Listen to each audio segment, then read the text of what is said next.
radhiyallahu anhu, semoga kita mendapat ilmu dari beliau. Malam ini kita masuk ke bab terakhir.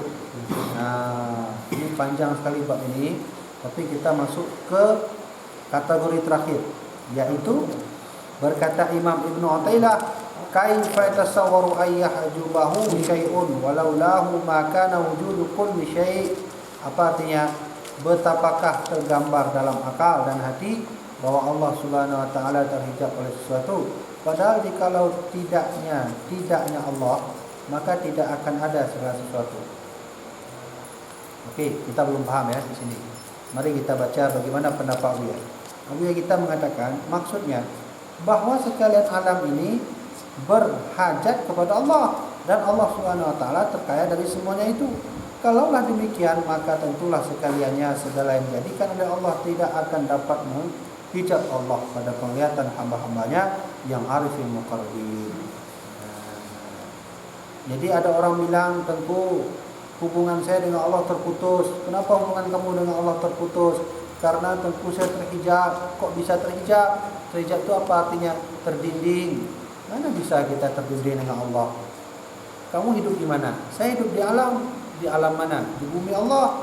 Nah, bumi Allah itu punya banyak isinya. Isinya itu semua mengenal Allah. Bahkan dirimu sendiri pun pada hakikatnya termasuk unsur alam. Kalau seluruh alam sudah mengenal Allah dan kita berada di dalam alam, apa enggak mengenal Allah? Jadi tidak ada istilah terhijab.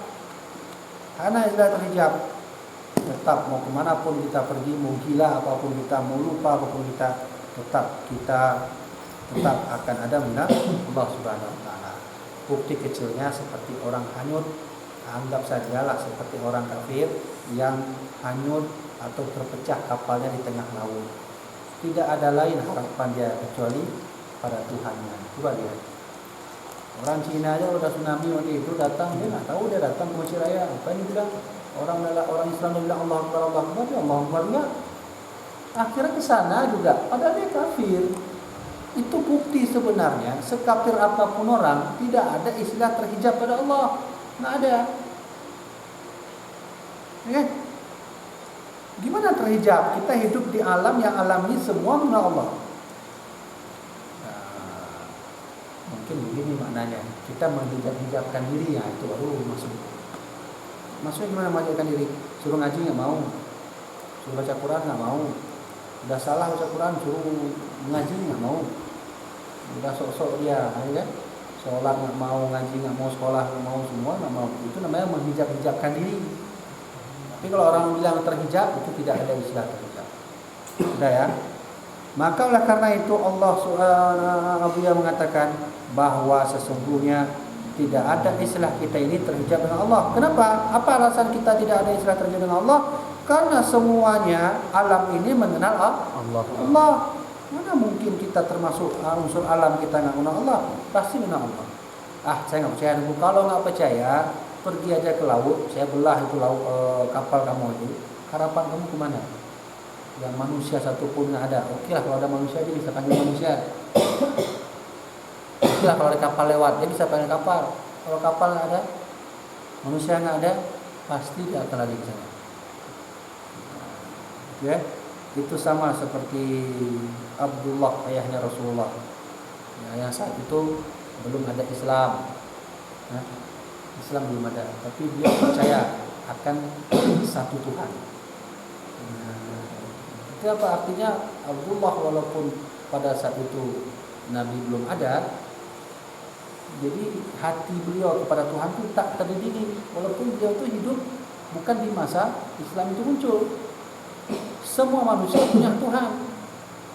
Cuman ateisme aja yang sok-sok nggak mau punya Tuhan.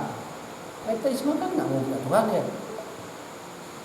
Padahal kalau lawan ateisme itu caranya seperti saya bilang ini. Saya bilang kemarin main akal. Nah begitu ya. Jadi bagaimana juga maksud yang saya bilang ini, maksudnya adalah kalau memang kita dengan Allah ada hubungan tidak terdiri, kapan lagi mulai teruslah untuk menuju kepada Allah Subhanahu wa taala. Ada beberapa tanda Allah itu sudah dekat dengan kita. Salah satunya saat kita ada masalah, kita selalu curhat dengan Allah. Yang kedua, saat kita lagi senang, kita juga selalu curhat dengan Allah. Itu salah satu tanda bahwa Allah sudah dekat dengan kita. Nah, kalau Allah sudah dekat dengan kita, nah maka ya siap-siaplah Allah akan berikan surga. Ada 7 golongan Allah berikan naungan nanti di akhirat. Nah, saya nggak hafal semuanya. 7 golongan. Salah satunya anak muda yang tak lepas daripada masjid. Ya Allah kasih naungan nanti di akhirat itu banyak matahari, nanti matahari turun, keringat-keringat tuh muncul semua, keringat manusia. Bayangkan aja India campur dengan Indonesia aja sama Cina udah berapa keringatnya, belum campur dengan Arab Saudi.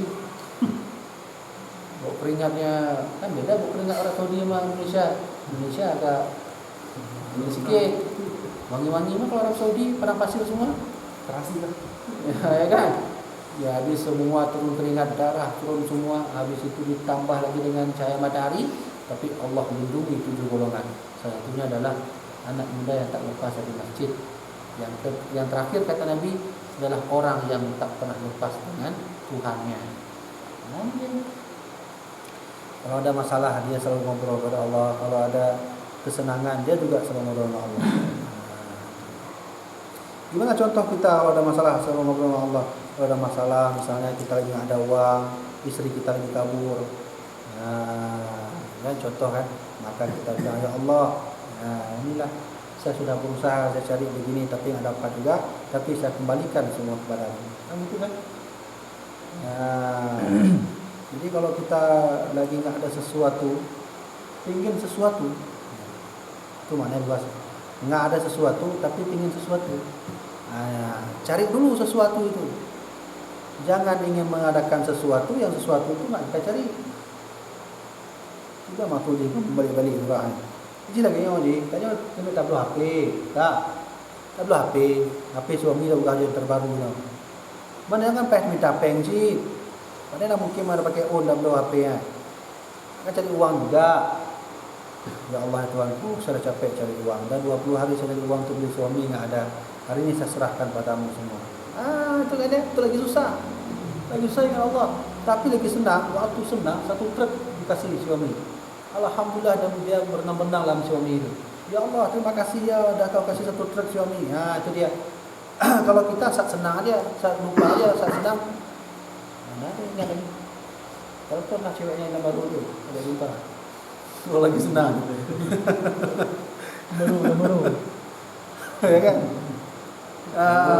Baru. Jadi gitu ya. Kiri, nomor itu. Nah, itu payah tu. Jadi kan takkan yang toto, mas. Universiti juga udah ada. Kak, jadi gitu ya, ingat pada Allah Subhanahu Wa Taala. Nah, jadi 7 golongan tadi, saya ingat berapa golongan. Anak muda dekat dengan masjid. Kemudian yang terakhir kata Nabi, orang yang selalu ingat pada Tuhannya. Kata Allah, "Adzkurni udzkurkum." Nah, ingatlah kepadaku, ini saya aku akan ingat kepada kalian. Tenang aja, Allah enggak akan jahat. Kalau kata dia Hamka, kalau engkau hidup hanya tidur dan main-main, babi dan anjing pun bisa.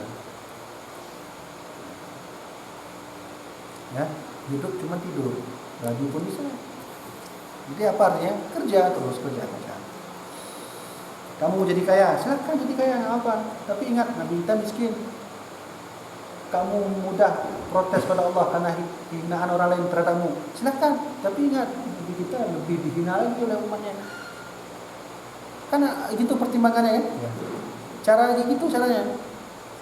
Kamu orang ganteng merasa terhina, Nabi kita ganteng setiap hari dihina. Nah, itu pertimbangannya gitu. Nah, dikira ganteng itu standar masuk surga. Ya. Ganteng itu masuk surga. Julaibib aja coba lihat.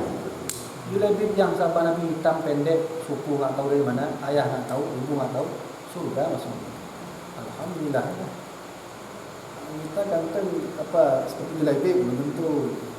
Mungkin Julaibib duduk sini kita paling ganteng semua.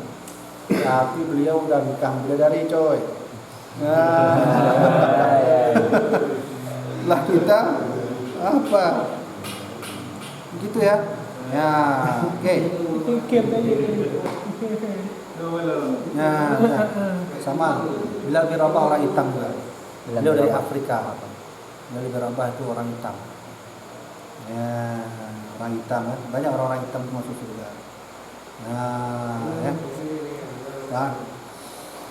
Nah, lanjut lagi. Oleh karena itu Abu Ya mengatakan, oleh karena itu maka Al-Imam Ibnu Athaillah As-Sakandari mengambil sesuatu kesimpulan dari pertanyaan ini. Beliau yang bertentangan dengan kenyataan hakiki yang sebenarnya. Beliau mengambil kesimpulan terakhir dan menggambarkan takjub dan heran sebagai berikut. Apa kata beliau? Ya anjuban kaifa idharul wujud fil adami am kaifa yathbutul hadithu ma'a man lahu wasful qidam. Apa artinya? Wahai takjub dan heran, betapakah muncul wujud dalam Adam, atau betapakah akan tetap sesuatu yang baru di samping zat yang mempunyai sifat keazaliannya, tidak. Apa maksudnya ini? Bahwa tidak mungkin diterima oleh akal berkumpul antara wujud hakiki dengan wujud bayangan. Wujud Allah adalah wujud hakiki dan wujud Allah dapat disamakan laksana cahaya, sedangkan wujud alam adalah wujud bayangan yang dimisalkan laksana kegelapan tanpa cahaya. Antara cahaya dan gelap tidak mungkin berkumpul keduanya. Apabila gelap berarti tidak ada cahaya, dan apabila ada cahaya maka hilanglah gelap. Maka demikianlah pada pandangan hamba-hamba Allah Subhanahu wa taala yang muqarrabin. Mereka meskipun melihat alam, tetapi mereka tidak dapat melihat alam beserta Allah Subhanahu wa taala. Sebab Allah adalah wujud hakiki, sedangkan alam adalah wujud bayangan. Di samping itu pula, tiada mungkin berkumpul antara alam yang baharu dengan zat yang tidak adanya tanpa permulaan dan baqaya ini dan tanpa kesudahan. Abu Yani berbicara tentang masalah hakikat di balik materi. Ini besar sekali maknanya nih bagi orang yang paham. Jadi kalau kita yang nggak paham, biasa-biasa aja. Jadi Abu Yani ingin mengatakan bahwa wujud itu ada dua, wujud hakiki, satu lagi wujud idafi. Kita ini wujud idafi semua. Wujud idafi apa? Kita ini ada karena Allah ada. Kita ini bayangan. Kata beliau tadi, kita ini bayangan. Bayangan gimana? Bayangan waktu kena cahaya matahari ada bayangan, bukan itu. Kita ini sebenarnya tidak nyata. Kalau bahasa yang kemarin kita bahas, kita ini tidak nyata. Ya, pada hakikatnya warna merah itu hitam, warna kuning juga hitam.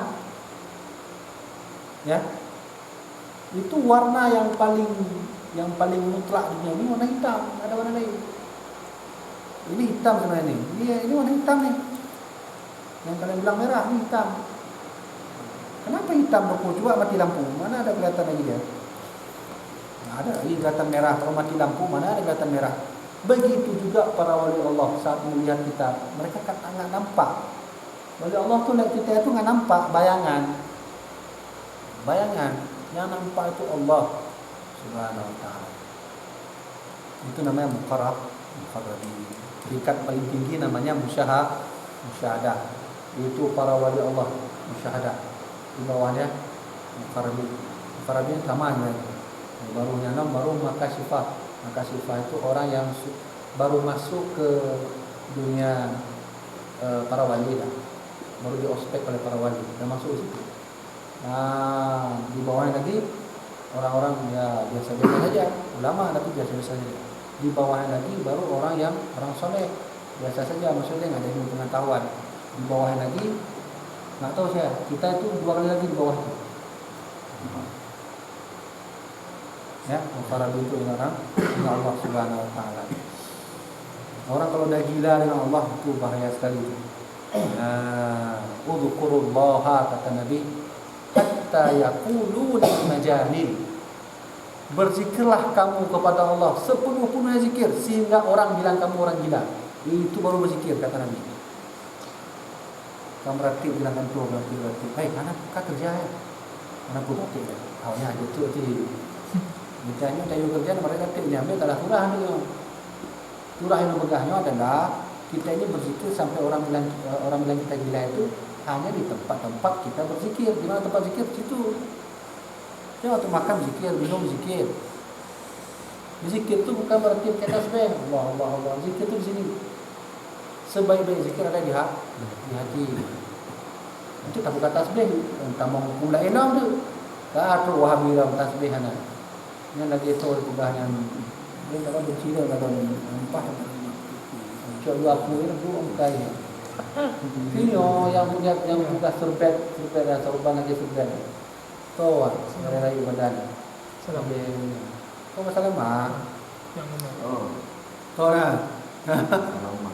Era rakyat badan yang dia bilang sorban para ulama itu kayak serbet taruh di sini. Buat YouTube kan. Ya. Kali di sana. Kang Khalid, na tahu tu. Era rakyat badan. Buat YouTube nah. Okey. Itu enggak ada ilmu, Padahal Imam Ali bin Abi Thalib pernah mengatakan al-amaimu tijadul Arabi.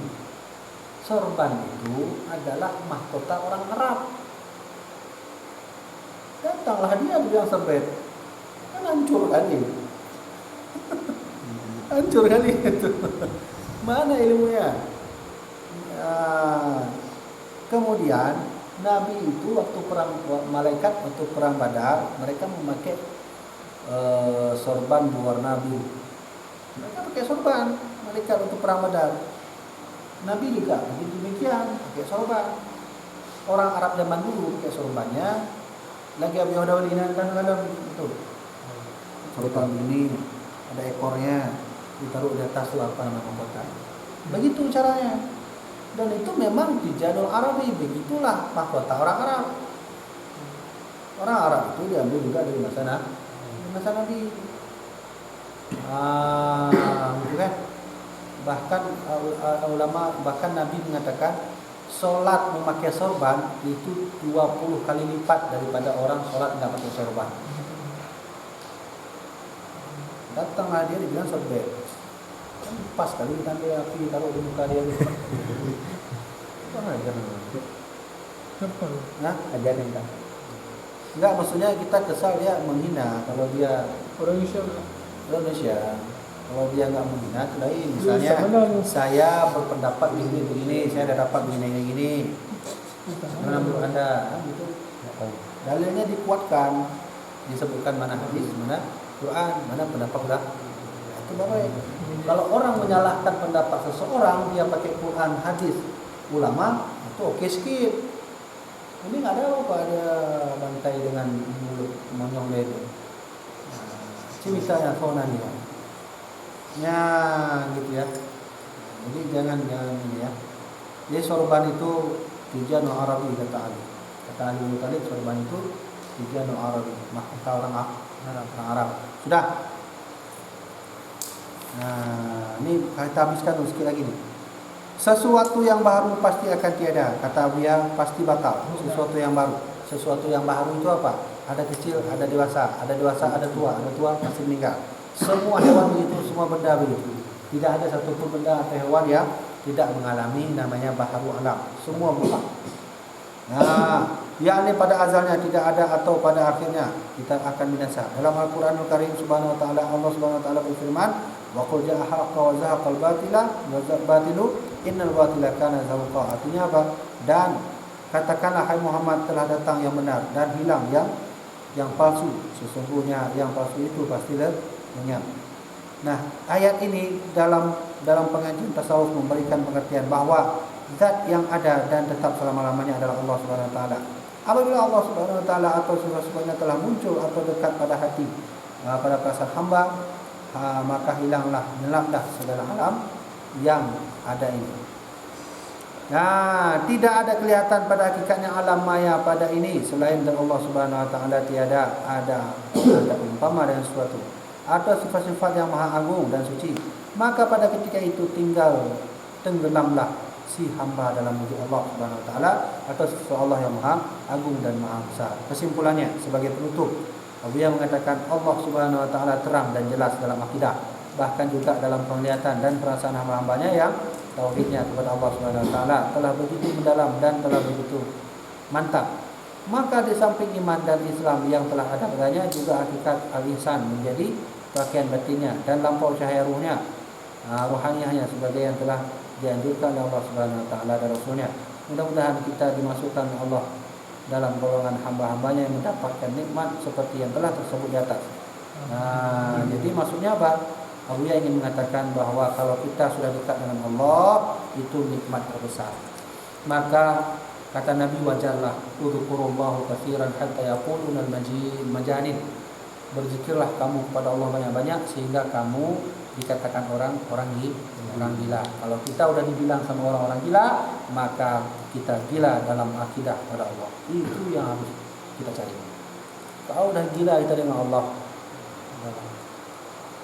apalagi dah Allah kasih nikmat yang sebesar-besarnya. Kata beliau tadi apa? Ya, Allah akan berikan nikmat yang sebesar-besarnya. Seperti mana pada bab yang telah kita baca sebelumnya. Nah, apa kesimpulan yang kita tarik pengajian malam ini? Kesimpulannya adalah mari sama-sama kita ini mengingat Allah Subhanahu wa taala. Bagaimana cara mengingat Allah? Tunggu, belajar cara mengingat Allah caranya gampang. Waktu makan ingat Allah ternyata masih beri kita makan. Waktu bangun tidur ingat ternyata Allah masih beri kita umur panjang. Waktu kita mau pergi ke sekolah, ke kuliah, kerja, Allah masih berikan kita jalan untuk mencari rezeki. Waktu kita lagi duduk, kita masih bisa duduk, masih bisa berjalan, masih bisa berlari, masih bisa berdiri. Itu ingat Allah masih memberikan kita kuasa untuk semua ini. Begitulah cara ingat Allah. Cara ingat Allah yang be makna aja. Kalau dikit lah mati. Yang kau nyaman tahu makna aja. Ingat sesuatu yang kita perbuat. Nah, itu juga termasuk ingat Allah. Ingat Allah Subhanahu wa taala. Habis. Dah habis. Besok kita masuk bab baru, yaitu jangan tolol dan biadab kepada Allah Subhanahu wa taala. Oh, mantap. Mantap. Bahasa aja. Mantap. Kami, Kak, ada pertanyaan? Yang kedua. Ya. Dan dia tak tahu. Nah, Kak, tadi nak mati.